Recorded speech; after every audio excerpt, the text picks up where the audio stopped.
તમારી પાસે છે તે નહીં, કાગળ છે. તમારે મને કહેવાનું છે કે તમે એ કાગળમાંથી પસાર થઈ શકો કે નહીં. આ કાગળ છે, બરાબર? આ કાગળમાંથી તમારે પસાર થવાનું છે. તમે થઈ શકો કે ના થઈ શકો? ચારમી તો થઈ શકે, થઈ શકે. પણ આપણે આ જ કાગળમાંથી ચારમીને પસાર કરીએ, બરાબર? કેવી રીતે? તો આની તમને કેટલી બાજુઓ દેખાય છે? કેટલી સાઈડ દેખાય છે? 4 સાઈડ દેખાય છે. હવે આ જ કાગળ સેમ સાઈઝનો કાગળ છે ને મેં કટકા કરી લીધેલો છે, બરાબર? એની લાઈન દોરી છે અને એની જે બાજુઓ છે ને એ બાજુનો ભાગ વધારી દીધો છે, બરાબર? એની હદની લંબાઈ મેં વધારી દીધી છે. આ સેમ કાગળ છે, એ જ કાગળ છે, પણ મેં એને ઝિગઝેગની રીતે કટિંગ કરેલો છે. ચારમી હું આમાંથી પસાર થઈ શકે કે નહીં બધાને બતાવું દો. બતાવ. થઈ શકાય? શું કર્યું આ કાગળમાં? આ કાગળમાં શું કર્યું? એની હદની જે લંબાઈ છે એટલે 4 જ બાજુ હતી ને. હવે એ 4 બાજુઓને આપણે ઝિગઝેગના શેપમાં કાપી અને કેટલી બધી લાંબી કરી દીધી, બરાબર? નાની જગ્યા છે, પહેલા 4 બાજુ હતી પણ એની હદની લંબાઈ આપણે વધારી દીધી કટ કરીને. આ કેટલી મોટી થઈ ગઈ, બરાબર? તો આ પ્રમાણે આપણે એની વધારીને એમાંથી પસાર થઈ શકીએ છીએ. હવે વારો આવે છે તમારી એક્ટિવિટીનો. તમારી બધા પાસે કાગળ છે. હવે કાગળને જે પ્રમાણે હું તમને ફોલ્ડ કરવાનું કહું, વાળવાનું કહું એ પ્રમાણે તમારે વાળવાનું છે અને એમાંથી આપણે બનાવીશું એક સરસ મજાનો સંગન. સંગન તો ખ્યાલ પડે તમને? ચલો એના પ્રશ્નોત્તરી આપણે પછી કરીશું. વિલેશભાઈ તમને સૂચના આપતા રહેશે. એક કાગળ છે, ચાલો બધાની પાસે કાગળ છે ને. એ કાગળને તમારે છે ને સામેની બાજુ, નીચેની બાજુ ને સામેની બાજુ બરાબર આમ લગોલગ મૂકવાનું. એટલે આ પ્રમાણે ફોલ્ડ કરો. તમારા ટીચર જે રીતે ફોલ્ડ કરે છે કાગળ એ રીતે ફોલ્ડ કરો. ફોલ્ડ કર્યો? બધાએ હવે એને ખોલી કાઢો. ખોલો એને. પછી ફોલ્ડ કર્યો. પછી એક લાઈન દેખાય છે, વચ્ચે લાઈન થઈ. જો નીચેની બાજુને આપણે વચ્ચેની લાઈનમાં અડાડવાની છે. આ પ્રમાણે નીચેની લાઈન જ્યાં ફોલ્ડ કર્યો ત્યાં સુધી દેખાય છે. દેખાય બધાને? ઓકે. ઉપરની બાજુને પણ નીચેની તરફ એ તરફ પાડી દો. ઉપરથી ફોલ્ડ કરો અને નીચેથી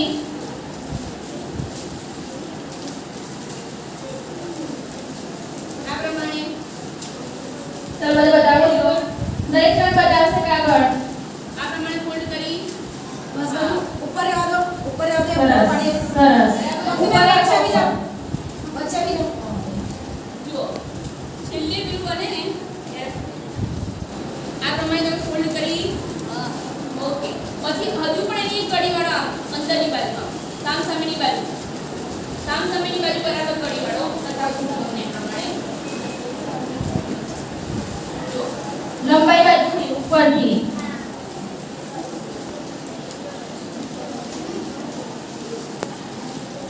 આ પ્રમાણે કડી વાળી.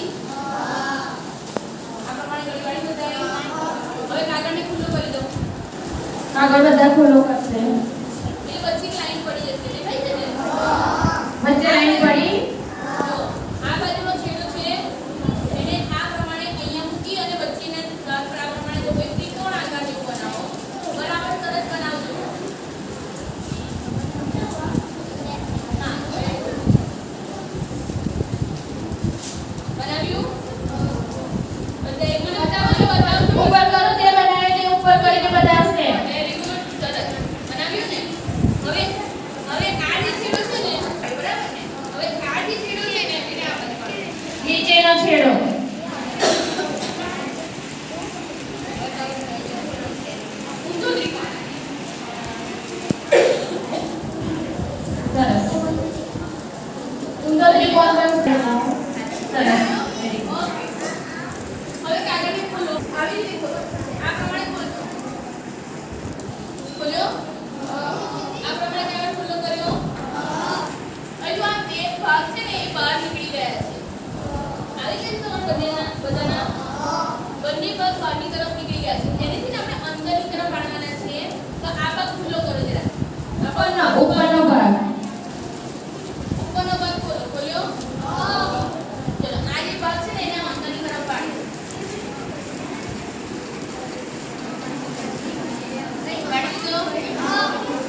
વાળી દીધું મેં યુઝ કરું છું.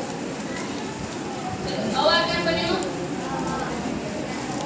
આ પ્રમાણે આકાર બન્યો બધાનો આ ભાગને આપણે અંદરની તરફ વાળેલો છે ભાગ ખુલ્લો છે અને વાળેલો છે અને આ ભાગ અંદરની તરફ વાળેલો છે દેખાય બધાને હવે આ જે છે ને આ સાઈડ એને આ વાળીને આની ઉપર મૂકી દો તમારા બધાના છે ને એની ઉપર નથી બરાબર એની બાજુમાં ગોઠવવાના છે આ પ્રમાણે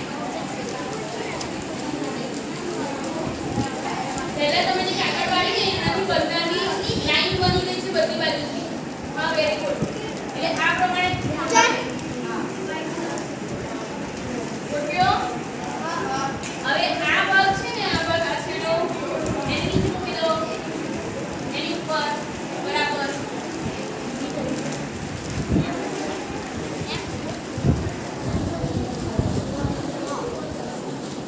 બરાબર એની ઉપર મૂકી દો દેખાય છે આ પ્રમાણે હા બરાબર આ પ્રમાણે થયું હવે આ જે કાગળ ખુલ્લો કાગળ છે ને આ ખુલ્લો કાગળ આપણે એને છે ને આ કાગળમાં અંદર વાળી દઈશું અંદરની તરફ આમ એ ખુલ્લો કાગળ છે ને અંદરની તરફ વાળી જે વાળેલો કાગળ છે ને એની અંદર બરાબર હવે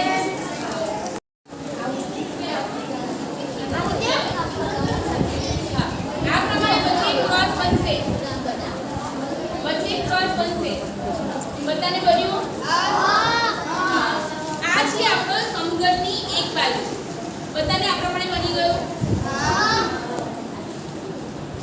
આ છે આપણા સમઘનની એક બાજુ બરાબર હવે આવા મોટા કાગળ કોની બાજુ પર બીજા 5 જોઈએ છે જેને તરત બોલાવેલા ને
એ નહીં એવી રીતે નહીં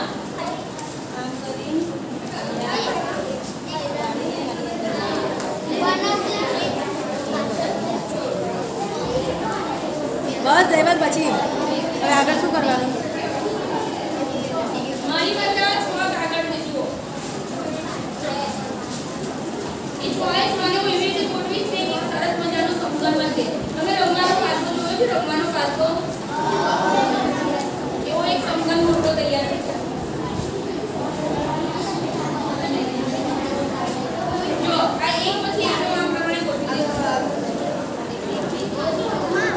બાજુ એક આ બાજુ જો આ બાજુ જો ટીચરે કેવી રીતે કર્યું છે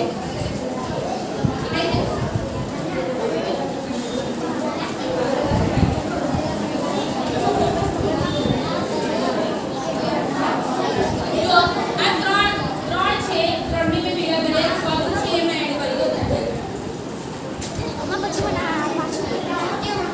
અને પછી ચારે ચારને આ પ્રમાણે આપણે ભેગા કરી દઈશું. ચાર લેવાના ને ભક્તિબેન હા, છ લેવાના છે, પણ પહેલા ચારનું આ પ્રમાણે બની જશે. ઉપર નીચેથી ખુલ્લું ખોખું.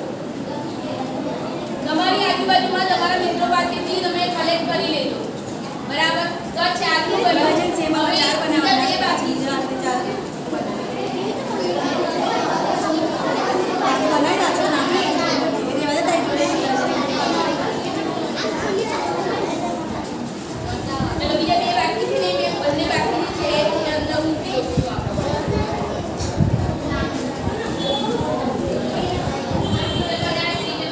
પાછો બનાવ્યો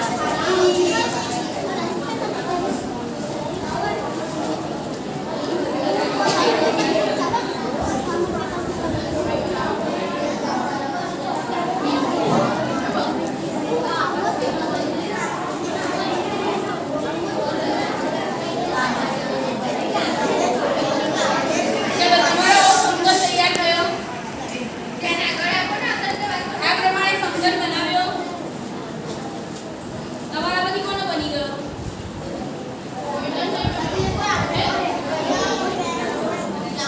જે બનાવશે એ મને બતાવો.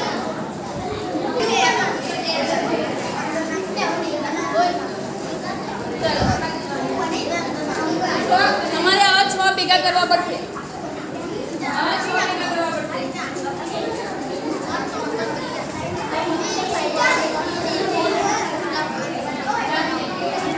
ચાર ને ચાર ભેગા કરી દો. ચાર બનાવી દો, ચાર બનાવી દો. આ છે ને, આ ડોટ દેખાય છે ને, જો એ ડોટથી અંદર તમારા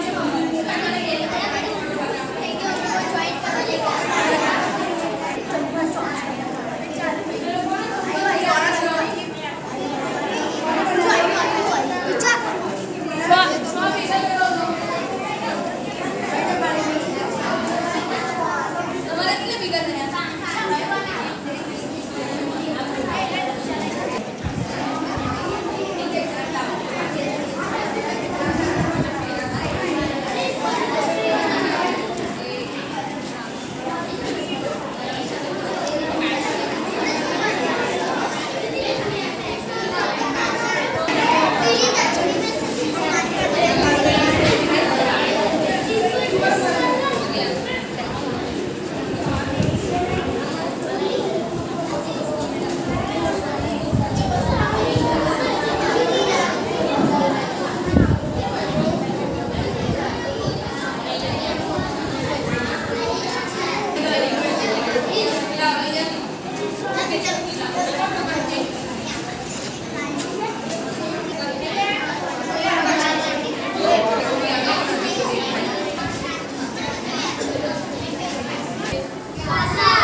રમવાના પાસા જેવો.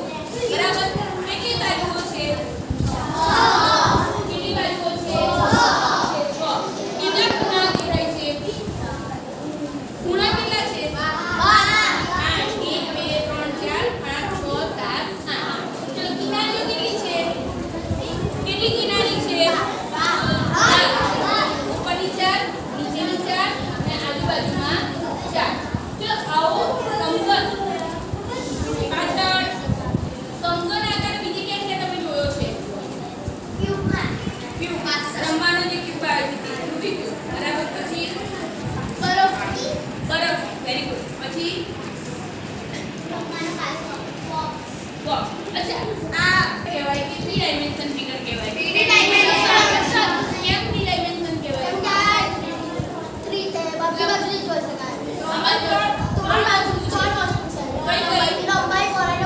Very good. લંબાઈ, પહોળાઈ અને ઊંચાઈ. હવે આની અંદર હું 1 સેન્ટીમીટર વાળા નાના નાના સમઘન ગોઠવું તો કેટલા ગોઠવાય? માની લો કે આ લંબાઈ છે ને 5 સેન્ટીમીટર છે, તો 1 સેન્ટીમીટર વાળા સમઘન ગોઠવું 5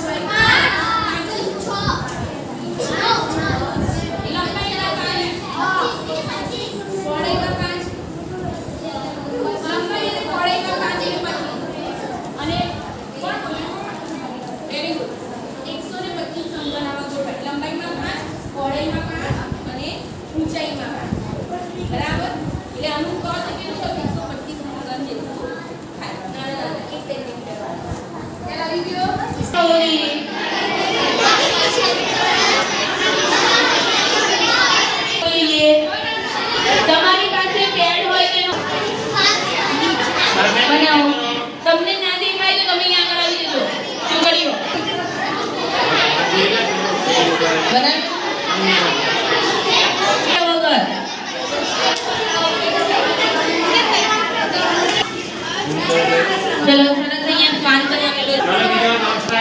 ચલો અહીંયા કયો આકાર બને છે? એક વાર બનાવેલો. તો ત્રિકોણ છે એવા પરથી બે મોટા ત્રિકોણ.